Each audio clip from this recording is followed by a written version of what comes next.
All right, thank you everyone.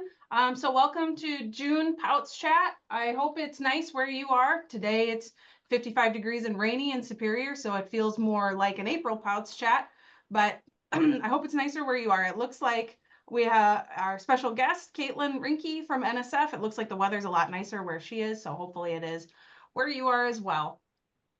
So the order of business today is going to be that I'm going to do a few reminders, introductions, things like that. And then the majority of the session will be taken over by our special guest from NSF, Caitlin Rinke.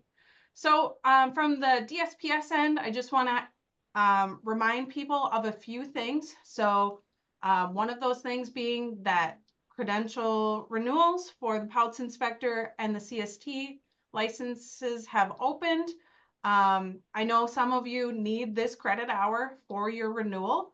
I will do my best to enter those in this afternoon. Once you get the follow-up email that typically comes after POWTS chat, you'll know that there should be that continuing education credit recorded on your account if you need that one credit for renewal. As a reminder, please check to make sure that it gets in there. I do miss them sometimes, and I wouldn't want you to not be able to renew because of a mistake that I made. So the second reminder that I have from the DSPS POWTS team is regarding withdrawals of plans. So if you are a person who submits plans through ESLA and you want to withdraw that plan, there's that option to do that in ESLA. But I just want to tell you that we at the team at DSPS do not automatically know that it has been withdrawn. So if someone is working on your plan review, or say you have an interpretive that you want to withdraw, just shoot a message to someone on the DSPS POWTS team and tell them that that plan is being withdrawn. It's a little bit of a process so that we don't go forward with a plan review and an approval of something that you don't want approved. For example, an interpretive, if it was submitted and someone is already going out to the site, you'll want to send them a message so that they don't go out there and waste time or issue approvals that you don't want issued in your name. So those are my reminders from DSPS, and we'll move on a little bit to some newer business here. Oh geez, okay, let's go to the next slide. Okay, so new information from DSPS POWTS. This summer, we have added a person to our team. We have a POWTS intern this year, Natalie Newth, and I'll have her unmute herself in a second here and introduce herself. But she's going to be working on some projects with the DSPS team. So if you hear from her, she's not an imposter. She's working with us and working on helping to build out the inventory of state-owned systems and working on updating our pamphlets and brochures and things like that, learning about plan review, learning about soil testing, and just being a member of our team. So Natalie, if you want to unmute yourself and introduce yourself.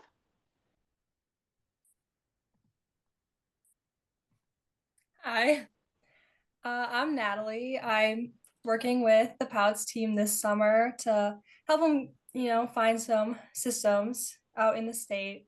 I'm going to UW-Madison. I'll be a sophomore this coming year, and I'm going for environmental science. I'm just really excited to join the team this summer. Thank you, Natalie. All right. So next, I'm going to turn it over to our guest speaker. So as you all know, about once every quarter, we try to have a guest speaker here, so you're not just hearing from Matt or myself. This month, our guest speaker is Caitlin Rinke from NSF. She's a senior account manager there, working in wastewater and trying to help improve the water quality and products that are used throughout the nation and internationally, I guess. So Caitlin, I'll turn it over to you. Great. Thank you, Katie. It's nice meeting you all virtually. Thanks for having me. I appreciate it. I'm going to share my screen here real quick. Get my presentation pulled up.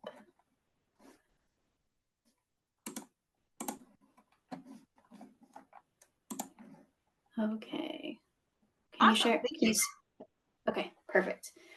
As mentioned, my name is Caitlin Rinke. I'm a senior account manager with NSF. I've been with NSF for around 4.5 years now. Primarily been in our wastewater program, but I do have background in our drinking water chemicals, which is standard 60, and distribution components, which is 61. So larger components that might go into water treatment plants, things like that. Before I was with NSF, I was with an environmental lab, and we tested drinking water throughout the state of Michigan, working closely with our water treatment plants and wastewater treatment plants, just making sure that they're within their bounds with their permitting process and things like that, which some of you are probably somewhat familiar with. So today I'm just going to go over how to obtain the NSF certification and what it takes to maintain it once you have achieved that certification status. So for the agenda, first part will be just going over who is NSF, why are we here, and the importance of third-party testing, the overview of our standard process. So we test and certified 2 standards. So what does it take to develop a standard? And then our current wastewater standards that are active today. And then the fun part, the 7 simple steps to certification. So how to achieve it. And then technical evaluations, what those typically look like, whether that's a new product or if it's a product being modified, things like that. And then testing, which is kind of a new topic within our wastewater program. Some of you might be familiar, but we closed our Waco, Texas testing facility at the end of last year. So now we are subcontracting everything out to approved subcontract labs. And then we'll move on to post-certification requirements, which is an important one. So as mentioned, once the certification is achieved, what does it take to maintain it? It's not necessarily just a one-time pass, you are all set and free to go. And then some helpful tips on systems bearing the NSF mark, so how to identify a certified system out in the field. So who is NSF? We are an organization who is a developer of public health standards that protect the world's food, water, and consumer products, and as well as the environment. We are an organization who is a third-body certifier to these public health standards. I want to emphasize that strongly that, we test and certify to these standards. And we also review against those standards as well. I know sometimes that can be kind of confusing. We'll get a new client and they might think that we have our own testing protocols or things like that, but we follow these public health standards. We're an organization who's comprised of professional engineers, microbiologists, toxicologists, chemists, and public health experts, and we provide services across 180 countries in all major industries. So with that, our mission is to improve human and planet health. We abide by that, and we are very passionate about that first bullet point. Our mission is to develop uniform, consensus-based national standards by bringing together regulators, the industry, consumers, and public health experts. Our scientists, engineers, and public health professionals test to these standards or these protocols. We have more than 75 active public health and ANSI accredited and 94 published protocols for appliances, food equipment, drinking water, filters, and other products. So it's kind of fun working for NSF.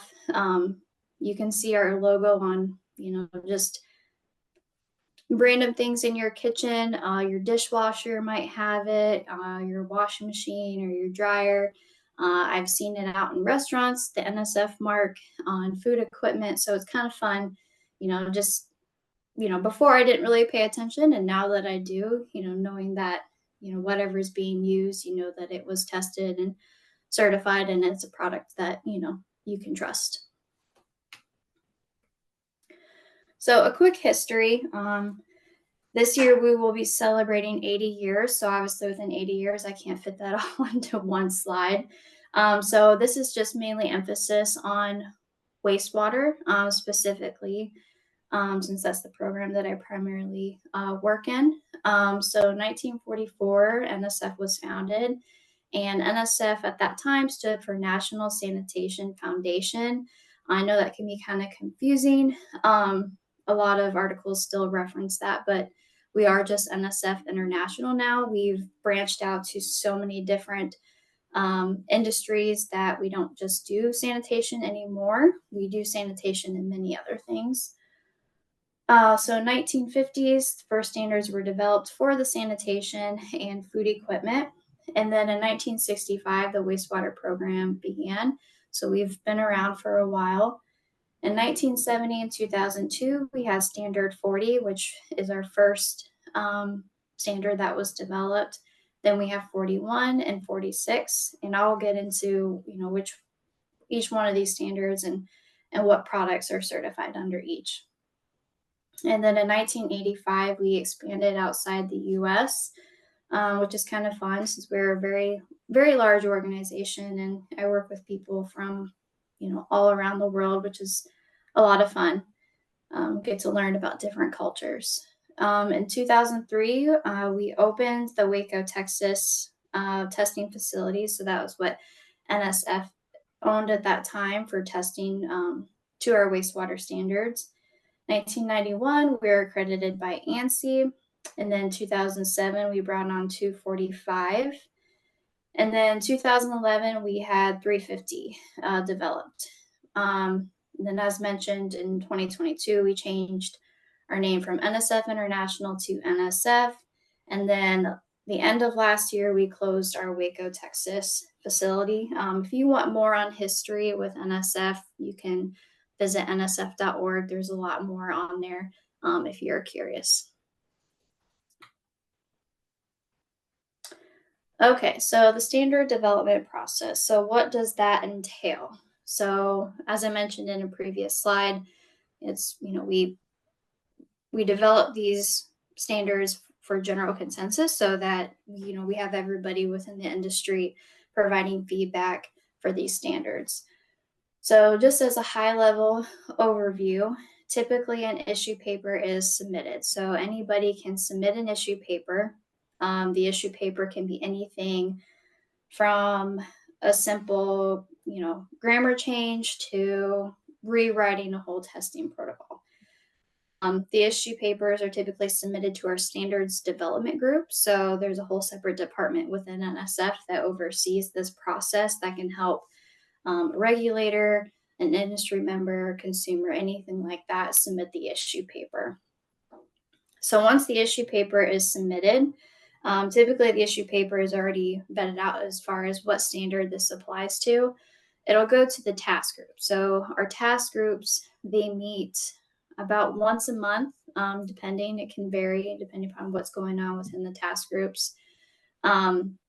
And that task group will then look at that issue paper, work on that issue paper. Sometimes there might be a sub-task group that develops to have a smaller group of people working on that change or proposed change to the standard, things like that. So once the task group kind of reaches a general consensus and they agree with the changes, it then goes to our joint committee.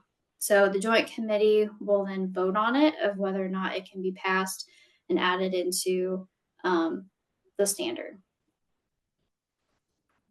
In our joint committee, we just had ours here in April. So that's typically the time frame we meet annually for the joint committee. So they ask that all issue papers, be submitted to the joint committee prior to us meeting, and those typically take place here in Ann Arbor, Michigan. So task groups in the joint committee, who are they comprised of? So we have industry and regulators and consumers. So we like to have a variety of people within our task groups and our joint committee. And we strongly encourage anybody who would like to, join the task groups or a joint committee. If you're ever interested, just let me know and I can pass on your information to our standards development group to get you added. All right, so active wastewater standards today.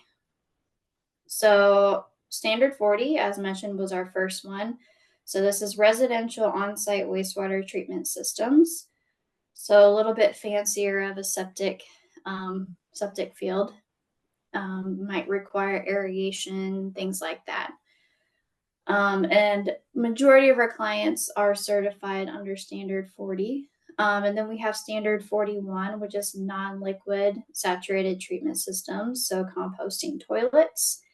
Then we have standard 46, which has grinder pumps and septic effluent filters.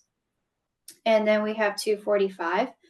245 is somewhat of a building block off of standard 40. The standard does require that you meet class 1 of standard 40 in order to obtain 245.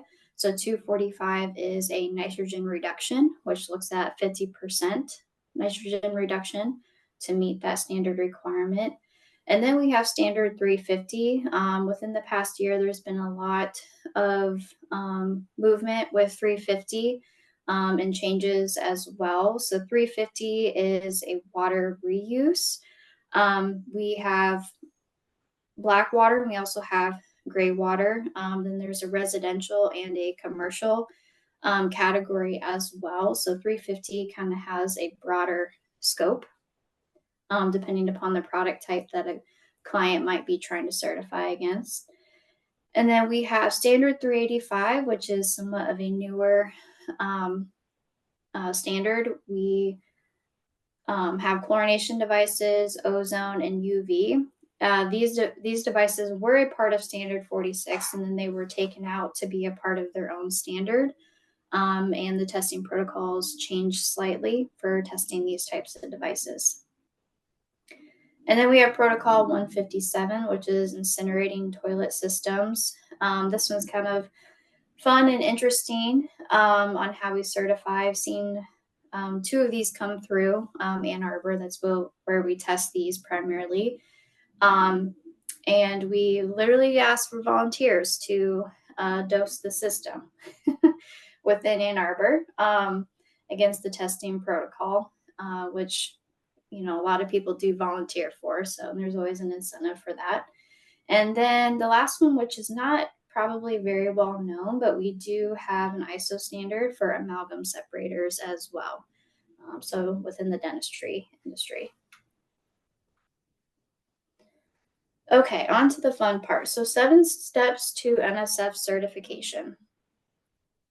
So the first step would be application. So a client typically would come to us, whether that's a new client or existing client. We just have to have a terms and conditions on file, and then a client information form as well. So the client information form is, where is the corporate location located, and is it different than the manufacturing facility where they're actually manufacturing the product and putting it together.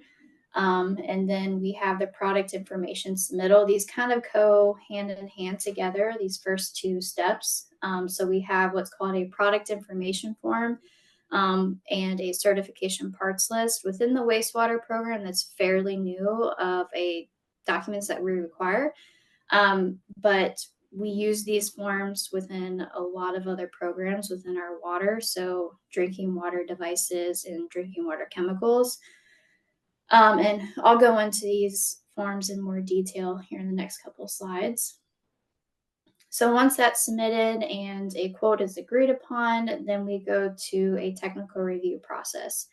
So we have a whole separate team within wastewater, and they are technical experts. So what they do is they look at the standard that's selected based off the product information form, and they determine the best test representative. So typically that's worst case scenario.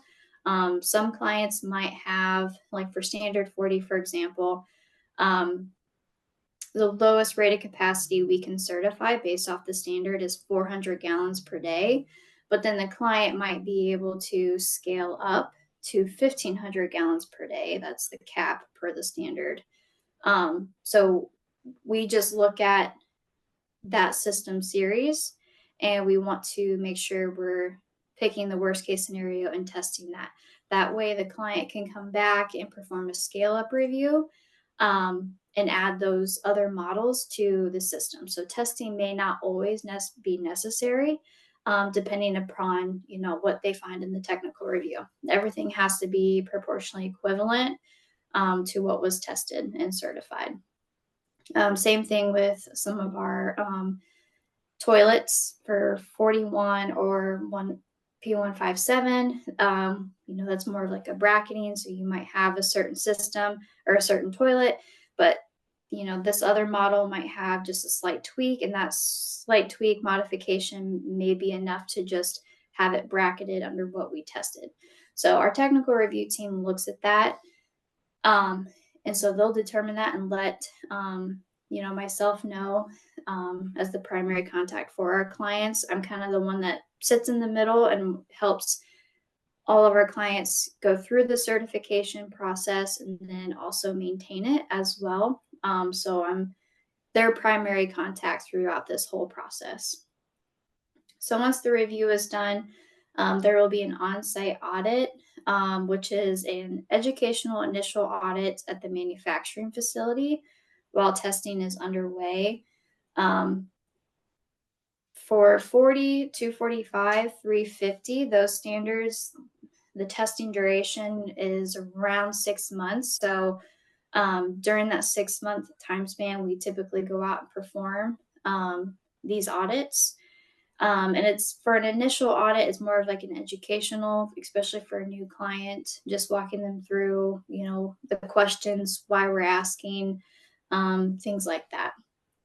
So that's a whole separate team within NSF is our auditing, our audit team. So an example of a product information form. So as mentioned, these are forms that we request upfront in the beginning of the certification process. So just your basic information, the company name, the product location. So product location is where the product is physically being manufactured. And then certification scope. So this can change. We have product information forms for each one of our different standards. So 350 has its own separate one.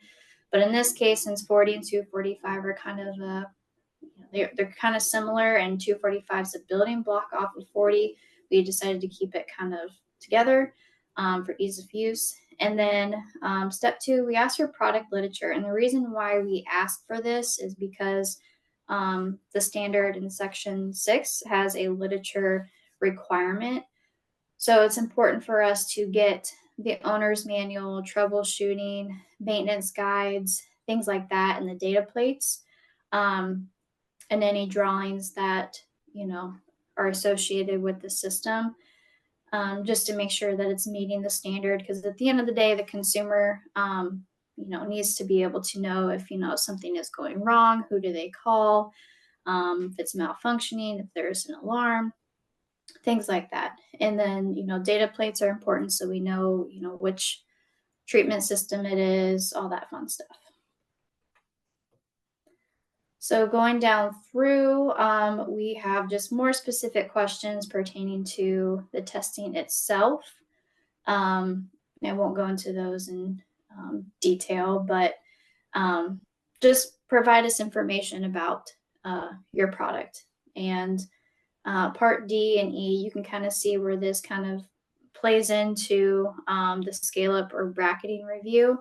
So if there's similarities, differences, things like that, our technical team will need to know that in order to, you know, determine the worst case scenario for testing. And then we have authorized representatives. So we ask for clients to provide this information to us. An authorized rep is any organization or group that is authorized by the certified client to install, service, maintain these treatment systems. And we'll get into that a little bit later. And then part 5 here is the model names and the capacity. So this is how it would appear in our NSF official listings.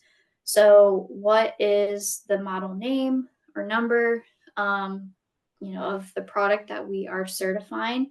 That way, when it goes to our NSF official listings and a consumer looks it up, it's very clear on their end. And then the rated capacity, which is important to know for the consumer or a regulator who might be going through the approval process. And again, this is for standard 40 and 245. These can change. These product information forms can change depending upon, the scope of the standard that might be selected. Okay, so the certification parts list. So the reason why we ask for this information up front is because we want to know and understand all parts and components that are critical to the treatment process. We want to know what was physically installed into the ground at the time testing was performed. And this will play an important role later on in how to maintain the certification.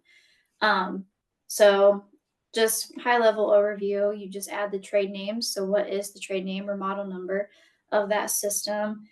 Is this part an alternate? Sometimes you might need to, source a different part from a different supplier, or, it's a different part trade name, things like that.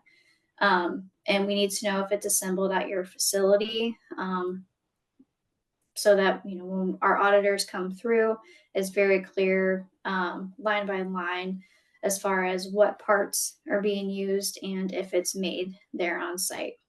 And then the part description, part trade name, supplier, the quantity, and then the material type as well.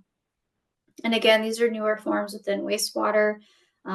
We are trying to get everybody into this new documentation process, because of past years, we would just always supply an NSF approval letter. So this is kind of capturing all of those approval letters in live time, which will be super helpful for the client and the consumer or the regulator.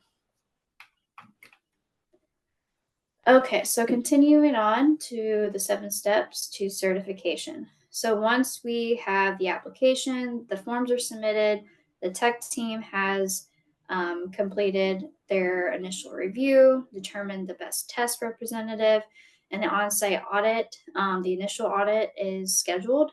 Then we move on to testing. So testing will be installed or shipped to the testing facility. Again, this kind of varies depending upon the standard and where the test facility might be located. And I'll talk about our different test locations here in the next slide.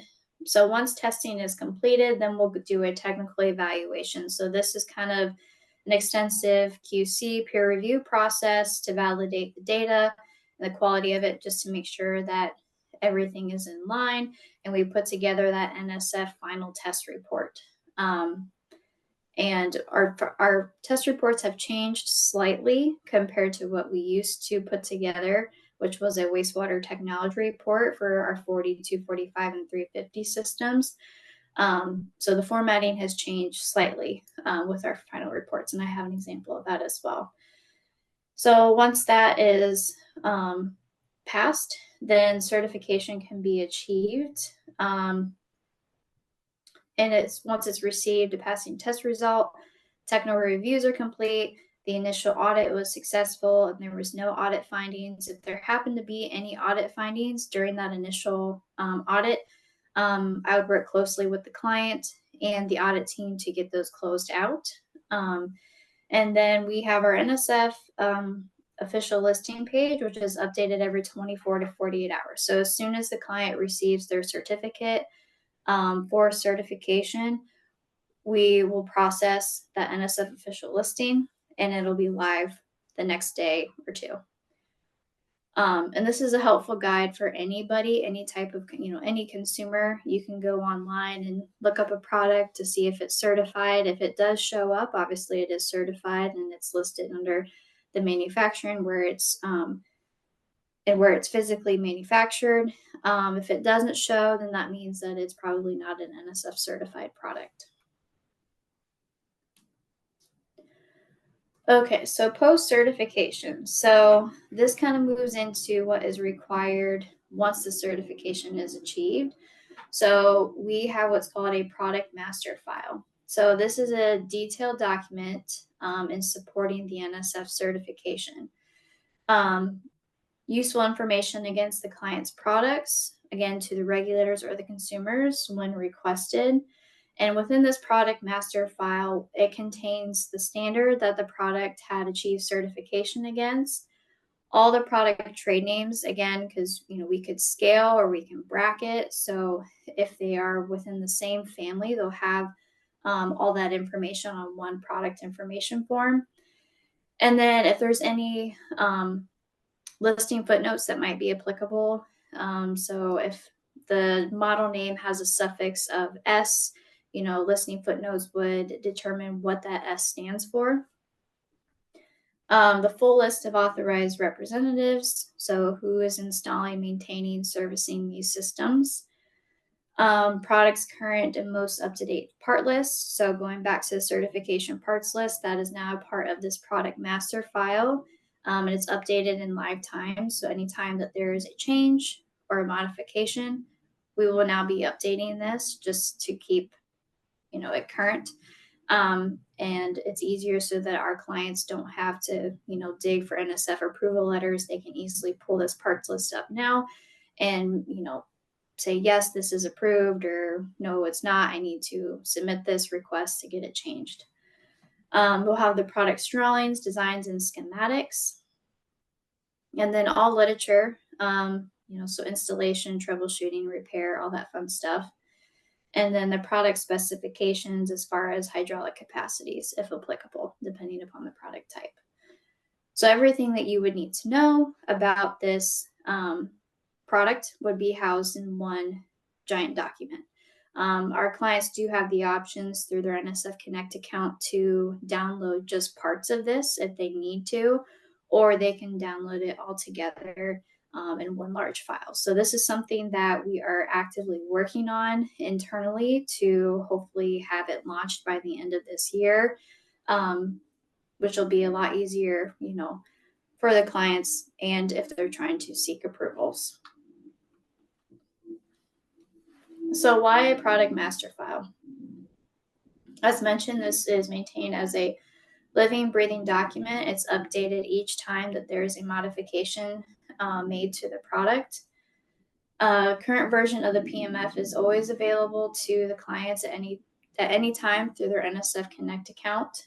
It allows for easier tracking of changes made to the certified products over time, gives improved visibility to NSF auditors, provides an improved readily accessed certification document to NSF's wastewater clients, and provides a standardized, readily available document that can be provided to regulators upon request. So if our client needs to provide this to the regulators, they can go to NSF Connect and do that on their own. If it needs to come through NSF directly, then we just have to have our client's approval to send that out to the regulator. We just want to make sure that their information, which is very confidential to us, is getting into the appropriate hands of whoever's requesting it.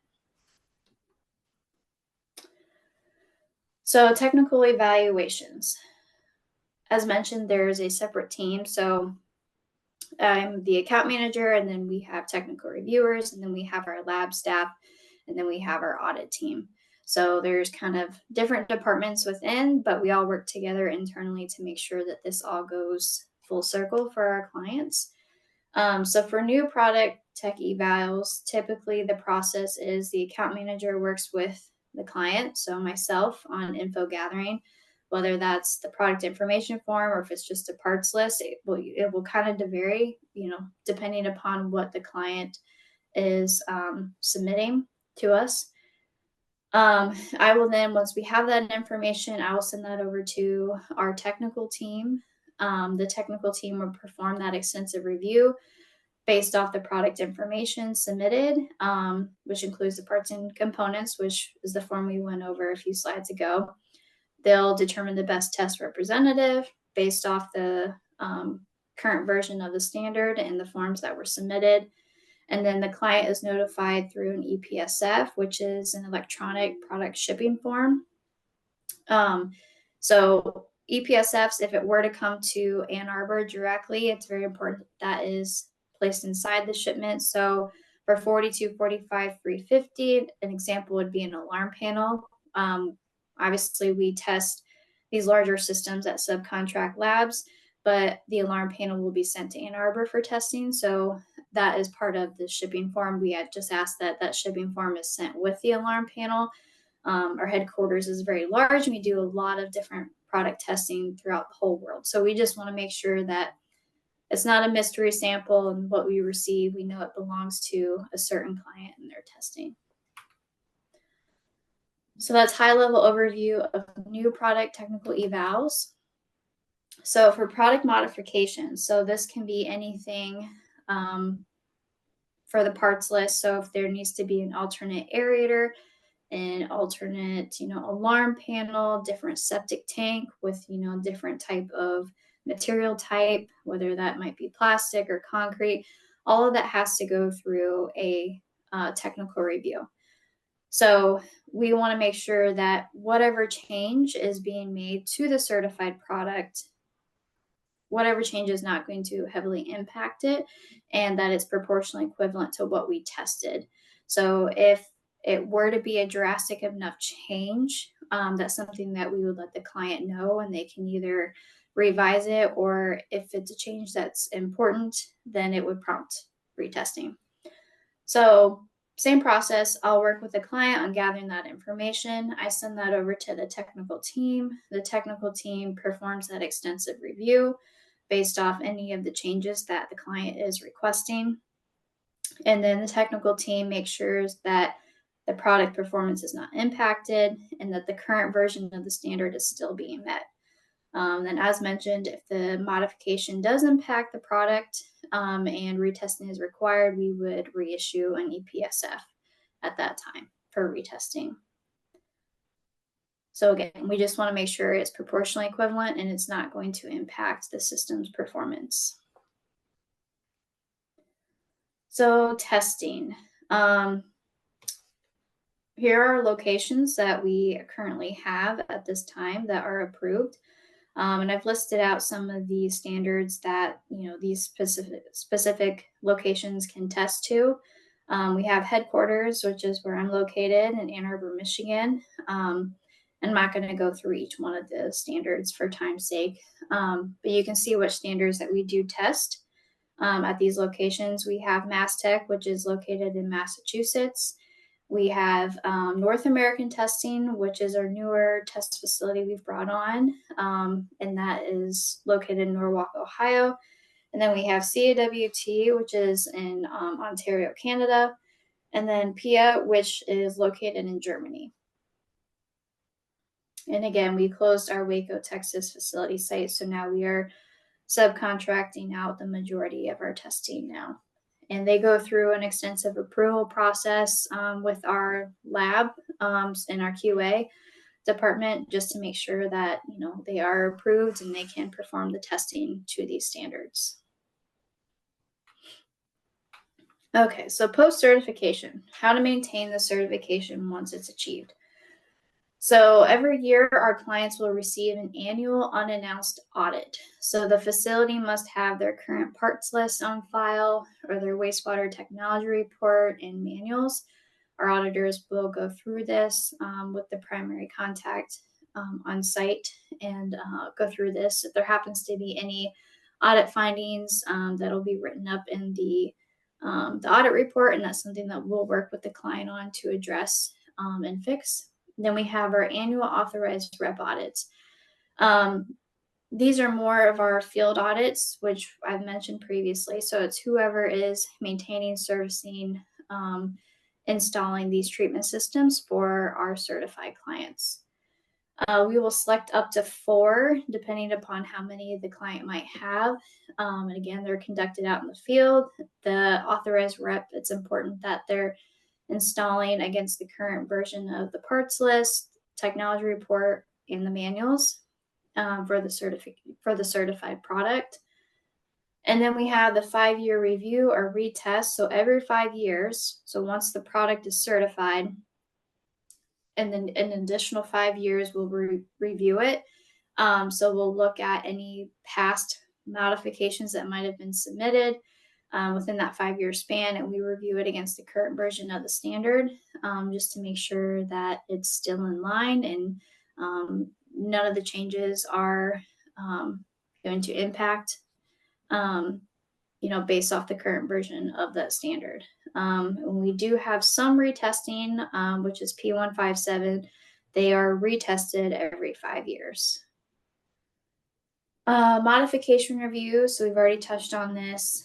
So any changes, they need to be submitted through NSF for the certified product, and must be approved prior to putting into production.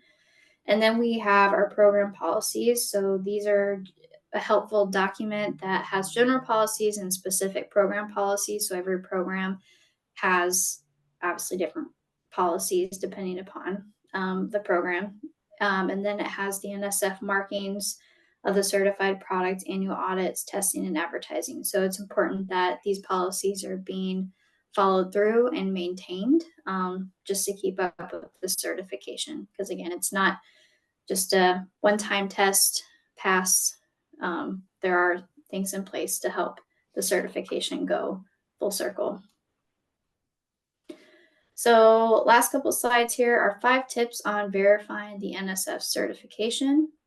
So the first step would be looking at our NSF official listings.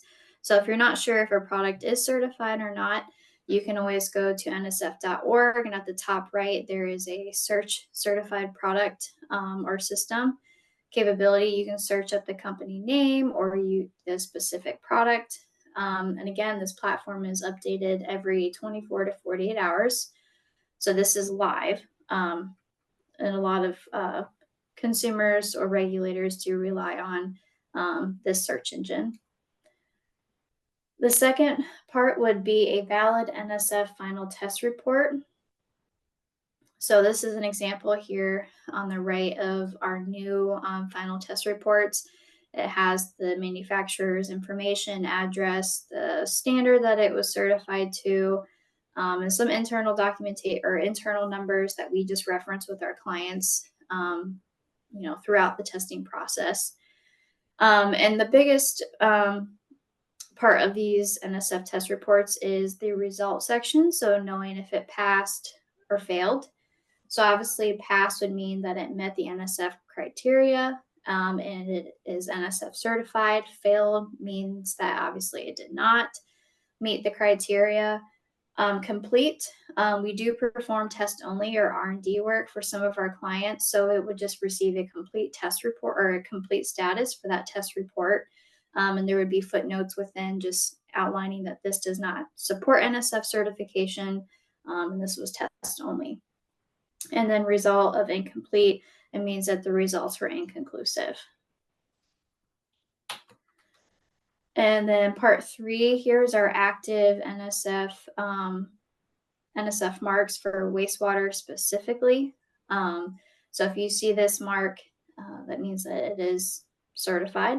And our newest one is the one in the center for advertising purposes that clients might use at trade shows or within their literature.